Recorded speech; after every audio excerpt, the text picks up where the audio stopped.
Okay, so partitive expressions. Let's have a look at them.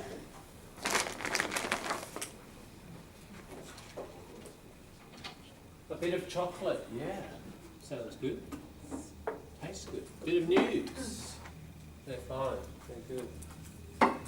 We'll do A's. We'll just work our way through A's. A chunk of meat. Yes, a chunk of bread. So this is like a fairly solid sort of substance, and you get a chunk is like a big piece. Yeah. Mass of.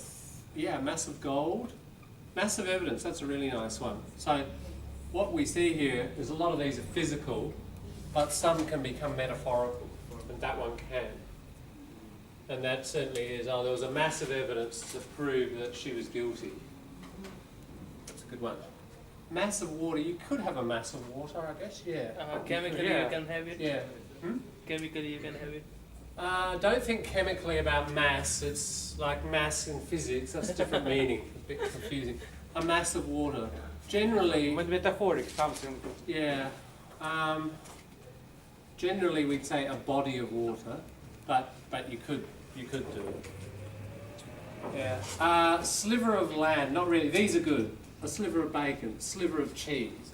A sliver is a really thin slice. Oh. So very thin. We can say sliver of the land on the horizon. On the horizon. Yeah. That would be nice. In the morning I see the sliver of the land. Yeah, that would be nicely poetic. You could write that in your novel. Probably. Yeah. Yeah. Sure. Can you say? But it's not a usual collocation. Can you say sliver of salami? The salami that you Yeah. Any meat. I was just saying it. Or any food. It's used a lot for food. You go to the central market and say, look, can I just have a few slivers of, Parmesan cheese or something? Yeah. You could describe it poetically, but it's not a usual collocation. Even this one, a sliver of tissue. Do you mean tissue like biological tissue? No, not the one. What do you mean? Tissue. Their tissue. Their tissue. Their tissue, not the biological. No. Fabric. Silver light. Just say a tissue. Can I have a tissue? There's no. I can't think of a partitive for that. I was thinking of tissue. The other meaning of tissue, another sense of it. Remember that word from this morning? The sense is biological, material, liver tissue, kidney tissue. I was thinking, maybe somebody's thinking, microscope. You take a very thin slice, a sliver of tissue that you look through under a microscope. You could use it in that context. That's very particular. So you could do. Those are interesting ones. You could do them. They're not sort of common collocations, though. But I think you're getting the idea of what a sliver is. Yeah, really, really thin slice. Could we say a sliver of light shining? Sliver of light? A sliver of light. Again, poetry. I can see natural poets. I look forward to your poetry collections with the Great Australian Novel. Yeah. You could say it. It's nicely descriptive. It's creative, but it's not usual. Yeah. Sliver of wood? Yes, you could have a sliver of wood. Usually it's like a splinter. Do you know that word, a splinter? Splinter. And that refers to wood. And pretty much only to wood. Pretty much only to wood. You're working with some rough wood and a little piece, like a little needle of wood, that's a splinter. Yeah. So if something splinters, it shatters into lots of small, sharp pieces.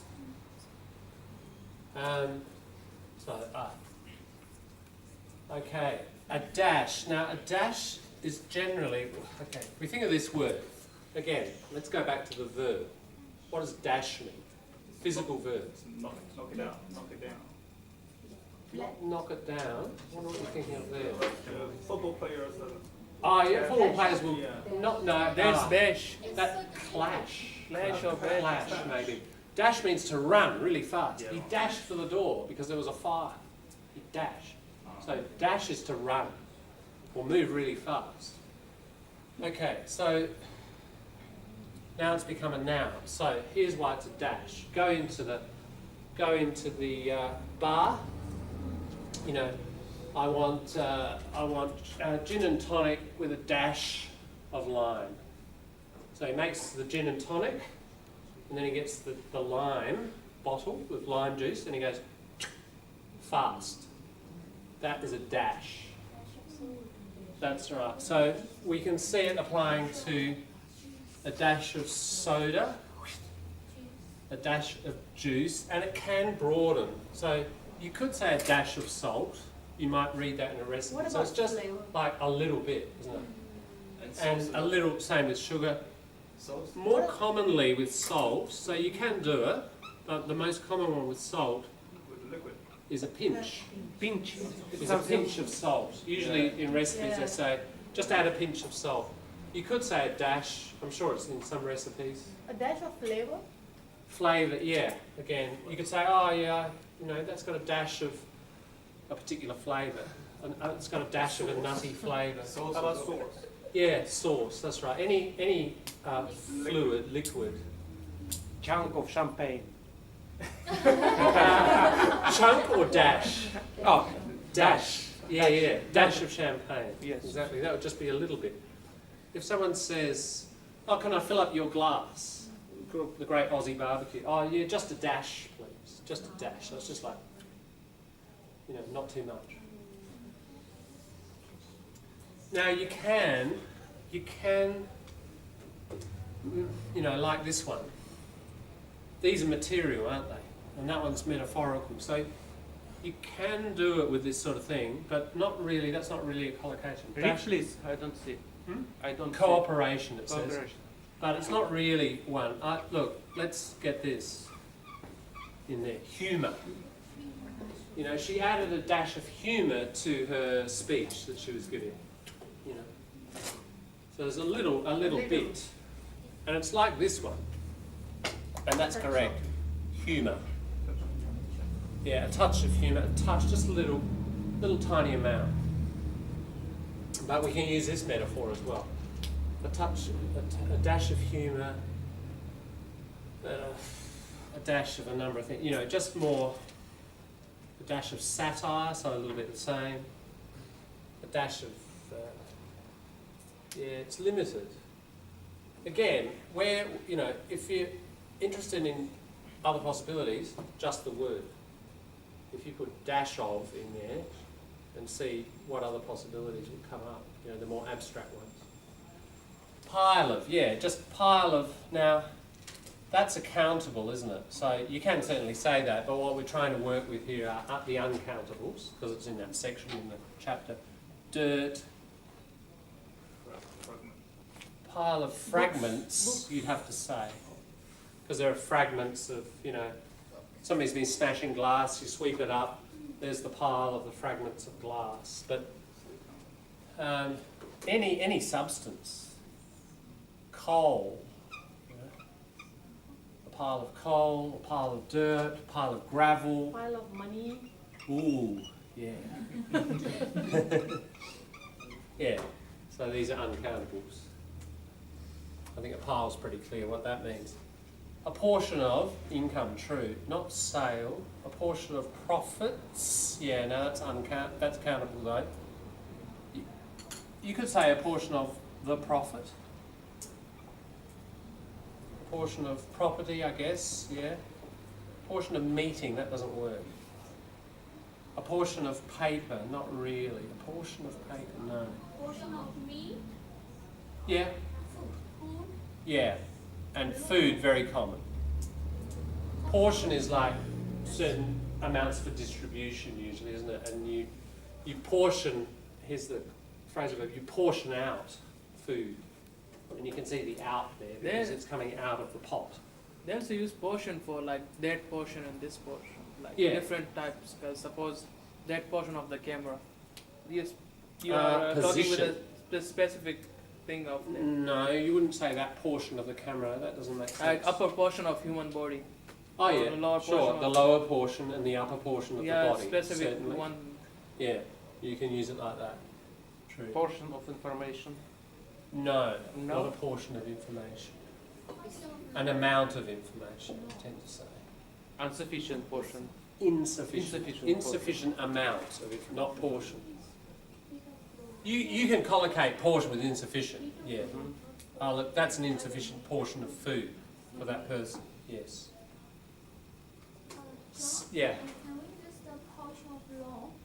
Portion of law? No. We talk Can you tell me what you want to say there? You mean a particular? yeah, particular items or Yeah. Usually say a clause. It's usually, you know, or a section of law. Yeah, section, and you generally refer to them. You know, the Racial Discrimination Act, Section 6, Paragraph 3, Line 7. You know, it's that sort of thing. Yeah, a section of law. Right. Spell. Yeah. Now, spell refers to time.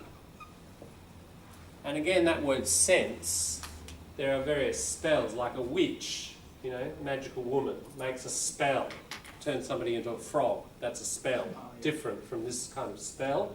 And of course, to spell a word, there are a few different senses, aren't there? Here, this partitive sense is about time. So yeah, spell of bad weather, spell of sickness, spell of nausea, not really spell of pressure.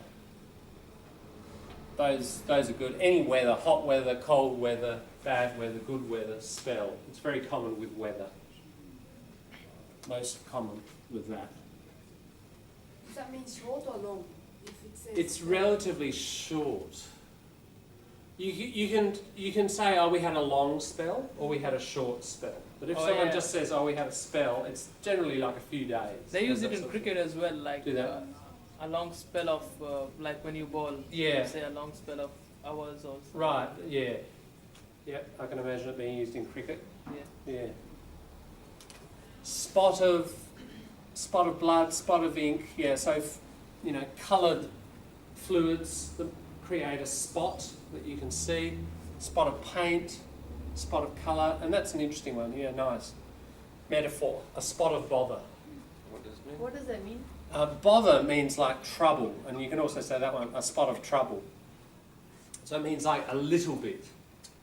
Like the example I gave here, I think, I had a spot of bother. I had a spot of bother coming to TAFE today. My ticket wouldn't register on the machine.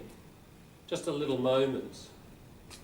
It's just small, because a spot is small, isn't it? A spot of bother. Not a huge problem, but a little bit of a problem. A spot of bother, a spot of trouble. So metaphorical use. Drop of blood, drop of water, drop of oil, drop of rain, yeah. Just physical. I don't think there's metaphorical ones that work there. Lump of, yeah. So this is clearly liquid. This is a substance. Coal, metal, rock, steel, clay, yeah, sure. No problems with What about those. ice? Can we say a lump of Yeah, ice? you could. Yep, lump of ice. Yep. Slice of bread, toast, cake, lemon. Yes, indeed. Yeah, you can have slices of fruit. I think that was pretty clear. Touch of. Now, what's that word there? A little bit rubbed off. Hand. Can't say no. That's someone felt the touch of a hand on their shoulder. And that's that action of touch, isn't it? That's not being used as a partitive expression. So that's not going to work here. Button? What's that one? Button? Anyway, whatever it is, I can't see it working. Touch of class, yes. Touch of lip, no. Touch of humour, touch of tears, touch of smell, no. Touch of food? What is Touch of death. Death. what does it mean? Ugh.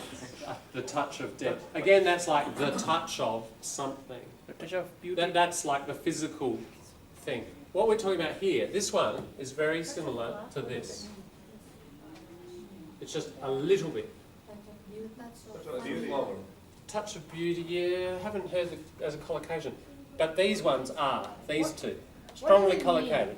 Touch of class, what does it mean? Okay, it means high class. High class. So she got dressed up for the ball, and for a touch of class, you know, she put a flower behind her ear. You know, just kind of increasing the look, or a diamond, you know, she put on a diamond tiara or something. Yeah, adding that little element, it's like adding a little element that's very classy. Touch of humour, I think you can see it's like... Touch of humor, is it same of sense of humor?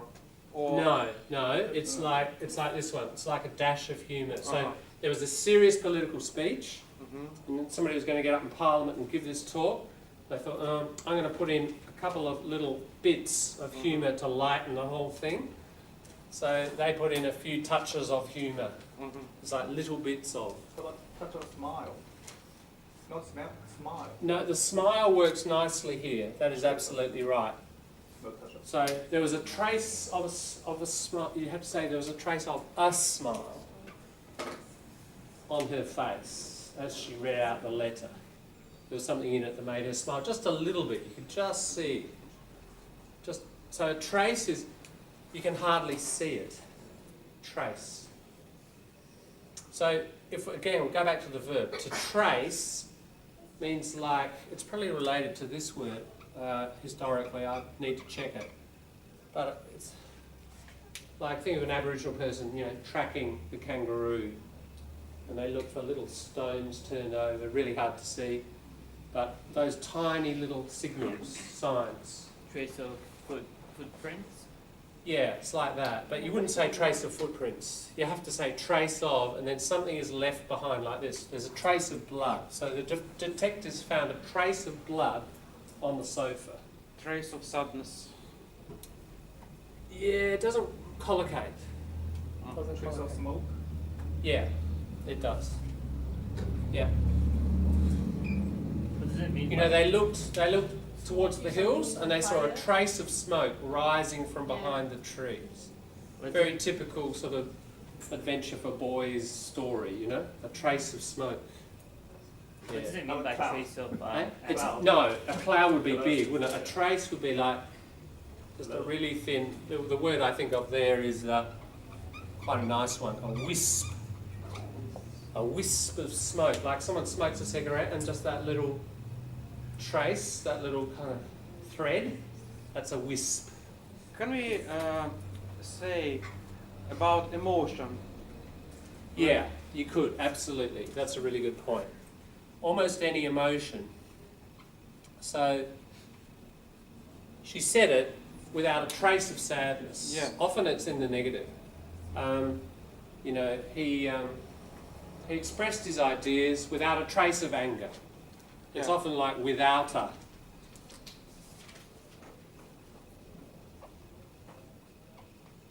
And then trace of.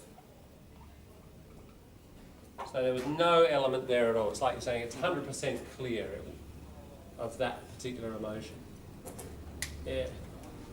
Now, you know, that sort of thing, it's kind of interesting that these sort of things, you know, very, like as I said, the wisp of smoke, where are you going to come across that? Or the trace of smoke, or without a trace of anger. These belong to stories, don't they? You're probably not going to see it in academic professional writing very much. You'll see it here and there.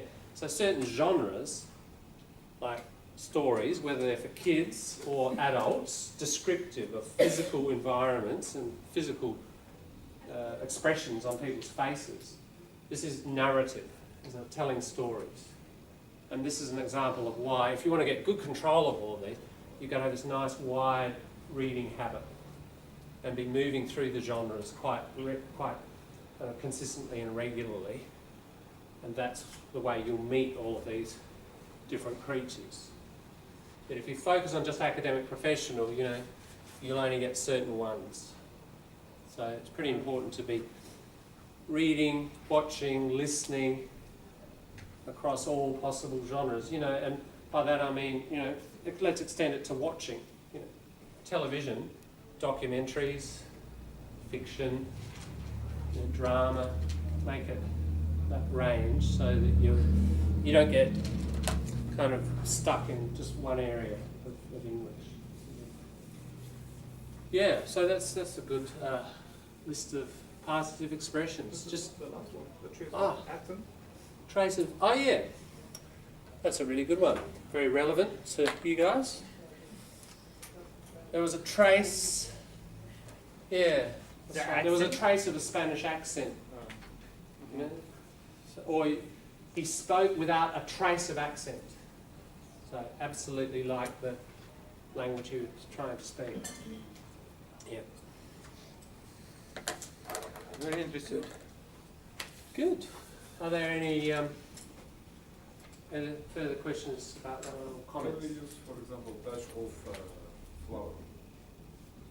Flour as in that flour or like the flour for cooking? White flour. Yeah, you could just add a touch of flour. You could, yeah. So it's a little bit like this one, like a dash of sugar or a touch of flour, or probably. It's not hugely strongly collocated, but you could say it. Yeah. Any other points? If it's touch of touch of salt, dash of salt, pinch of salt, which one is a small amount? Pinch of is very tiny in my opinion. Yeah. Pinch of is very. Pinch of is not very much at all, is it? It's like a few dozen grains. Little bit. Yeah. And then touch of is a bit more. Mm. Okay, if people are using those, they're not being very precise. I see. You know. It doesn't matter so much. Yeah, it doesn't really matter. A touch of salt, a dash of salt, dash. Yeah, no. And this sliver of is thinner than slice of. Yeah, Okay. sliver is really thin slice.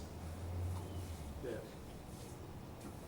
Good. So yeah, a lot of those are quite practical, aren't they? Because they're just about physical things around the house and so on. So kind of good to get them into your active vocabulary as well. You'll see them in recipe books and, you know, DIY, do-it-yourself type books and all that sort of stuff. That's typically where you see these things. All right. Well, that's a ram. Oh no, there's a little bit more, isn't there? Shall we finish off the page? Yeah. Okay. There's a couple of further points here. Look, there are some examples there, which I think you've probably had a look at. There it is, that one on humour. See the second one? He always adds a nice touch of humour to the commentary. A spot of rain. Did we have spot of? Oh yeah. Spell of mild weather, slices of cheese. Okay. Now, the next bunch can refer to the shape, size, movement, or the amount of something. So, the ones above that we've just worked on here, it's not all of the partitive expressions in English. There are others. And again, here they are. There's a whole stream of people queuing outside the post office. You can see the metaphor. A lot of these are quite metaphorical. So a stream like a river of people. Isn't it? A torrent of abuse. A torrent is like a waterfall or a massive falling water, but very strong, you know, huge amount. So a torrent of abuse, again, metaphor. Somebody's swearing and swearing and swearing. At the end of the evening, several jets of coloured water and light were sent up, flying up into the sky. Okay, so this indicates movement, fast burst of water. One massive final gust of wind. Have you heard that before? Gust, a sudden blow. And it refers to wind and not much else. Gust of wind. So they can indicate, as it says, shape, size or movement. Some with full on the end refer to containers or spaces which commonly hold the item referred to. So bowlful of, cupful of, fistful of, handful of, mouthful of, spoonful of. He gave me a fistful of cash. I always add a spoonful of salt. It's a bit like load. You remember yesterday or the day before? A trailer load, a boot load. You could say a trailer full, a boot full. The plural of expressions is usually just formed by adding s. 3 teaspoonfuls. You know, we've had several spells of bad weather. Can I have 7 slivers of ham? Just add 3 dashes of orange juice. Yep, so just that normal plural pattern. But as we discussed before, you don't pluralise these, you pluralise these, don't you? The partitive expression is what you make plural when you want to indicate exact amounts. 3 teaspoonfuls of olive oil, right. More abstract quantities, yeah. So more abstract quantities are like the ones we discussed, the metaphorical ones here, like spot of bother. They're examples. A slice of luck. I don't like that one. I've never heard anyone say a slice of luck. It must be a British thing. Okay, what we say, and all around the world as far as I know, I've never heard of a slice of luck. That's so weird. That is absolutely much, much stronger collocation. A stroke. So, a stroke. A stroke of luck. Oh, I had a stroke of luck last week. I got a job. Stroke of luck. So I'd actually cross that one out. I mean, you could try Googling it, but I've never seen it. It's a weird one. Dash of realism. There's, yeah. So there's a more abstract one like dash of humour. Dash of realism. Yeah. A dollop is an interesting one. Okay, a dollop is like you're dishing out soup from the deep spoons, and that's a dollop, like a big kind of semi-liquid or liquid lump. Like sauce. Yeah, that's right. Blech. Right, that's all. There you got it. Right, that's dollop. Where is it? D-O-L-L-O-P down the bottom. Yeah, well, it's the person's been quite creative here, like, not just a little bit of gratitude, but a huge big bleh of gratitude, really expressing thanks. Only a handful of people, that's quite common. The dollop one is not very common in abstract sense. That's again, more a sort of poetic, creative one. But at least you know the expression there. Okay, look, the chapter does go on, but we won't. But you'll find more about uncountables and countables in that chapter. It's not the end of the story, but I think we've done enough to sort of get clear what a countable and what an uncountable is, and a few issues around the uncountables in particular. That some are fixed in the singular, some are fixed in the plural, and if we want to be able to count them, if we add the partitive expressions, we're able to. And the point is that many of the partitive expressions are strongly collocated. You can say those, but you can't say, a touch of bacon or a stroke of bread. They just don't make sense, do they? Which is unfortunate. Clearly, that one and piece of, bit and piece are hugely generalisable, but again, not with everything. But they're the ones to fall back on if you get stuck and you're not sure. All right, so anything else re that grammar? If not, we'll push on to, we've got almost an hour.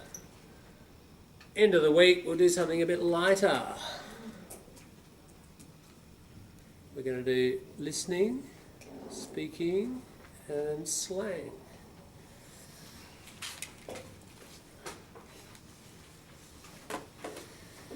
Just rub that off.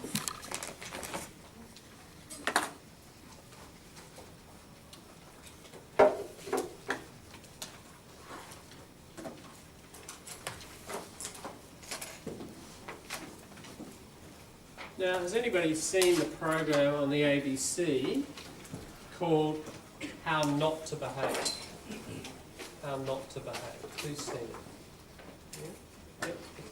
Nicole? Wednesday nights.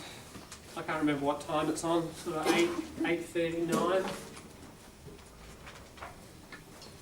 It's kind of funny. I think you'll get quite a bit of it. And it's like any humour, most humour's got a fair bit of slang in it. So look, formally, we're going to look at slang next term, but as I've said to you, day one, we're also going to use we're going to do. I think it's important that we start exploring slang early on, not just for one term, but for two, because I just want to raise consciousness about slang and its importance. And we've talked already about humour and the kind of emotional importance of humour and getting at least some of it in a workplace or any social context. And I think there's a fair bit we can use for discussion as well here.